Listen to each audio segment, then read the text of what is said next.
welcome to another episode of the Polygon Pilgrimage. And today we're going to be learning a little bit about map generation, some automatic and random map generation. I apologize for my voice, I've been very ill, but I wanted to make sure you guys got your Sunday dose of 3D learning. So here we go.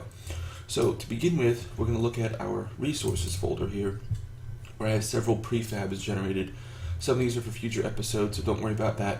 But we're going to use this tile blank, so I'm going to put that into the world. And as you see here, all it is a cube that I've generated from Unity here and scaled down a little bit in the size, made it a little smaller. So this is a blank tile for our map.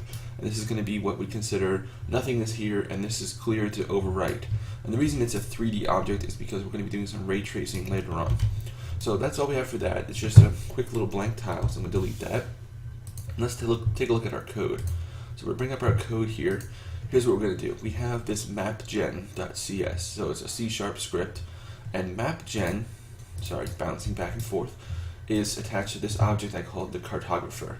And this is just an empty game object that is at the center of the world, and we have our mapgen script applied to it, okay? And what this does is it says, let's make two public integers, the board width and board height. So if you see here, mapgen, we have 5 and 5, and those are for board width and board height. There they are. Okay, so now that those are there, then we have in our start, let's just go ahead and generate a bunch of tiles. And the way it generates tiles is, yes, Logitech. The way it generates tiles is that it will go from the I is equal to 0 to I is less than board width I plus plus, meaning let's go across the width of it starting at 0. 0 indexed is the first one. And we're going to work our way across until we've reached the full amount. So we'll go 1, 2, 3, 4, 5. And then we're going to go down, J, board height. It goes down because we're counting down. J equal to, J less than, board height, J plus plus. We work our way across. So over, up, over, down, all the way across until we've filled the whole board in. And what we're going to do each of those times is we're going to generate a new object here.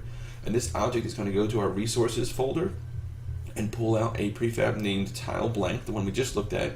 And where is it going to put it? It's going to put it at I0j, 0 being the Y up and down, so it's going to be flat. And then using our quaternions, we're going to say identify from the object, so that means just use the standard rotation, and we want it to be a game object. So let's see this in action, okay? So we have our blank world here. This is a background floor that I made, and let's just go ahead and run it. So we run it, and you see what we have here. I'm going to pause it. So starting at 0, 0, 0 in the world, we generated our tiles, and there are 25 of them. And here's the center tile, and I can move them around. We can see, yep, 2 to either side. And this is great, but there's one thing that I wanted that is not in this. I want our centermost tile to be centered to the world. This is for creative reasons and just to keep the whole map kind of centered to our world. I think it would be a lot easier if we could do that. So let's look at how we would do that. So I'm going to pull up our script again. Pulling up our script here, what we have is we have to make a couple of changes, just slight changes. So up here in the start, before we do our generation, I'm going to grab some code that I've already written, save a little bit of time and show you guys what we're doing here. So I'm going to paste this in here. So we're going to generate an offset. So it says first let's calculate the offset. The centermost tile is at 0, 0, 0. So for each odd number we go up in size, we need to calculate the new center. To do this, we divide by the width or height. It doesn't matter since they have to be equal for this example. We divide it in half, and then we round down the result. So for our example thing here of 5 by 5, the offset is 5 divided by 2, and then which gives us 2.5 rounded down to 2. So here's our offset. So it says offset is equal to mathf.floor to int. So take the floor, not the ceiling. Ceiling would round up, floor would round down.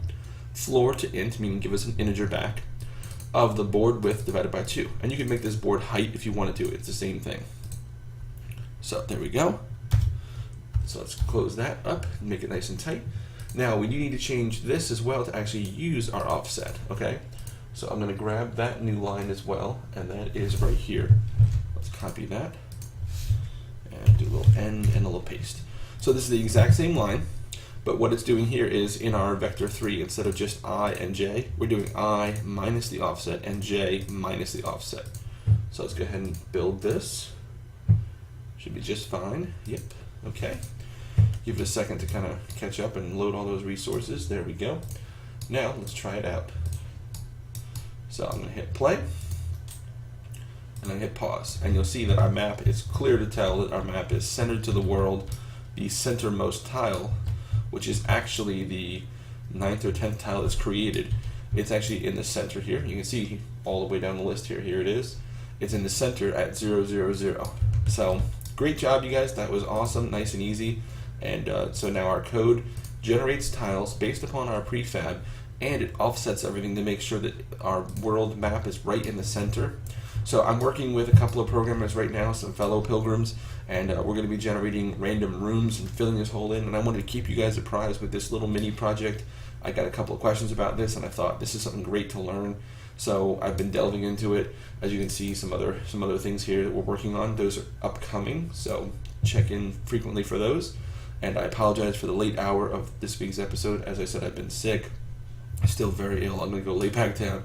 But I wanted to give you guys something for today, and this has been on my mind, and I've been figuring this out. And I'll have more to share on this next time.